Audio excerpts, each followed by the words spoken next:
Hello everyone, welcome back to my channel Rina's Online Teaching. মোৰ ছাত্ৰ ছাত্ৰীসকল তোমালোক সকলোকে মোৰ চেনেল Rina's Online Teaching লৈ স্বাগতম জনাইছোঁ।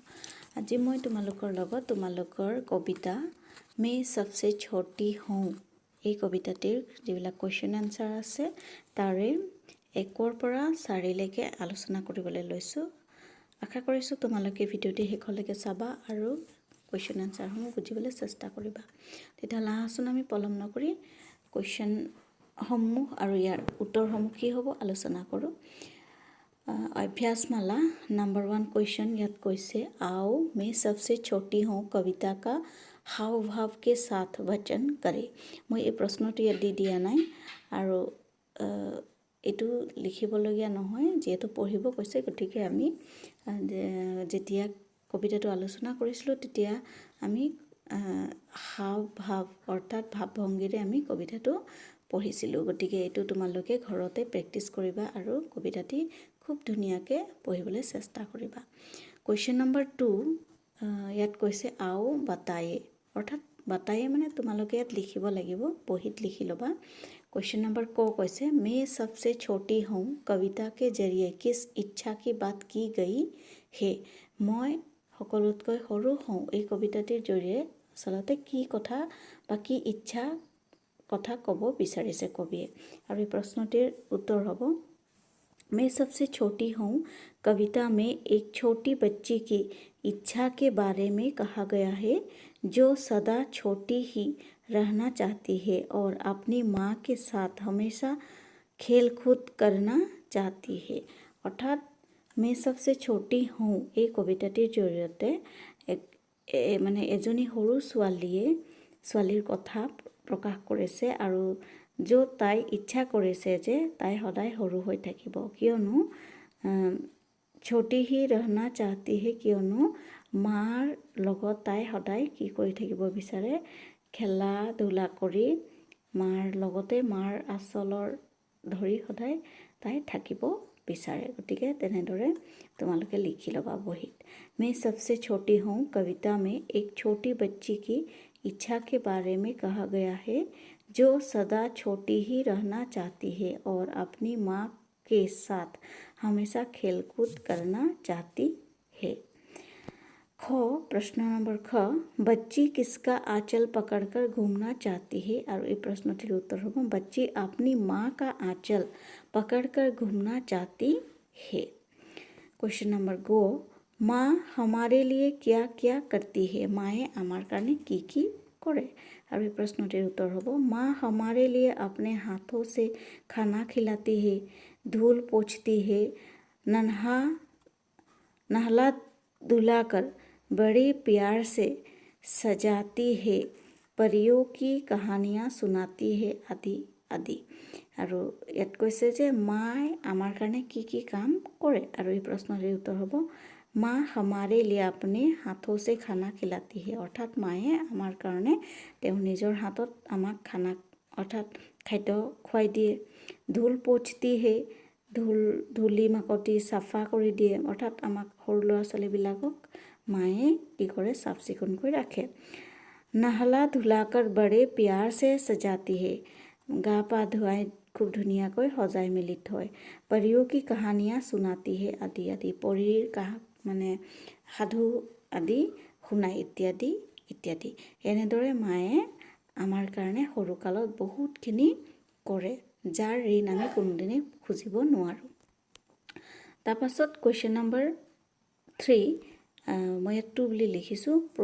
ইয়াত কৈছে পূৰ্ণ বাক্যমে জবাব তো সম্পূৰ্ণ বাক্যত উত্তৰ দিয়া আৰু কুৱেশ্যন নম্বৰ 3 ক কৈছে मैं सबसे छोटी हूँ कविता के कवि का नाम क्या है मैं সকলোতকৈ সৰু হওঁ এই কবিতাটিৰ কবিগৰাকীৰ নাম কি আৰু প্ৰশ্নটিৰ উত্তৰ হ'ব मैं सबसे छोटी हूँ कविता के कवि का नाम सुमित्रा नंदन पंत है और मैं सबसे छोटी हूँ এই কবিতাটিৰ কবিগৰাকীৰ নাম হৈছে सुमित्रा नंदन पंत।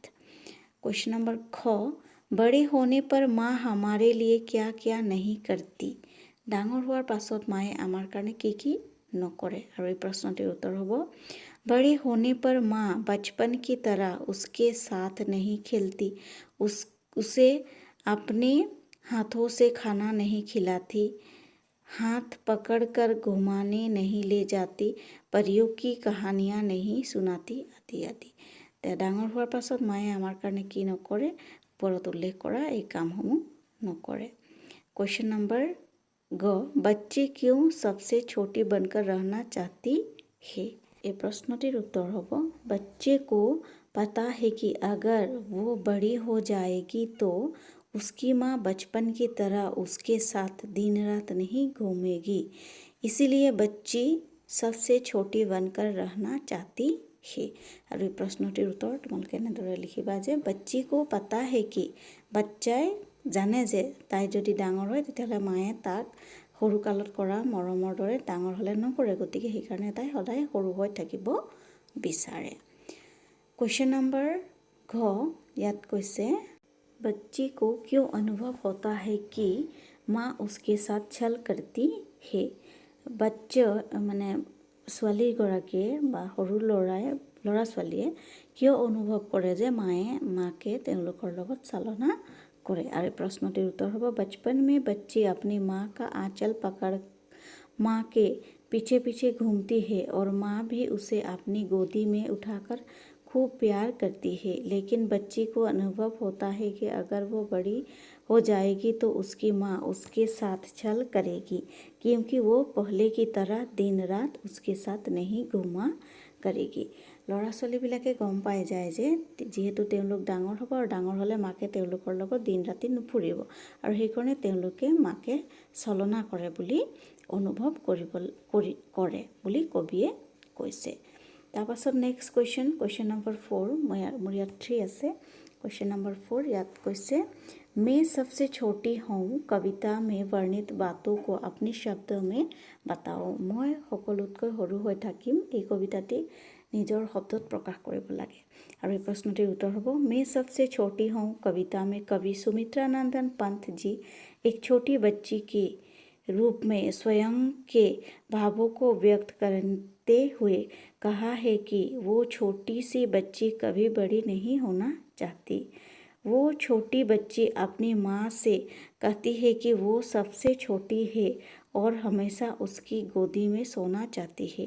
माँ जहाँ जहाँ जाएगी वो भी उसका आंचल पकड़कर उसके पीछे पीछे जाएगी, उसका हाथ कभी नहीं छोड़ेगी।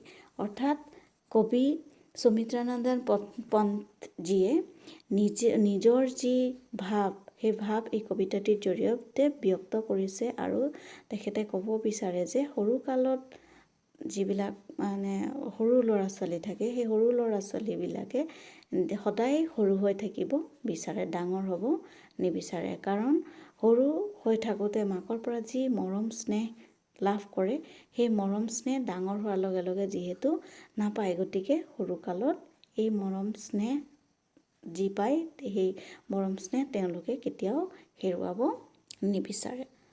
दूसरी ओर बच्ची अपनी माँ से शिकायत करती है कि वो हमें बड़ा करके चलती है, क्योंकि तब वो बचपन की तरह हाथ पकड़कर हमारे साथ नहीं घूमती। बचपन में उसकी माँ ने उसे अपने हाथों से खाना खिलाया, मुंह पोंछा, नहला धुलाकर बड़े प्यार से सजाया।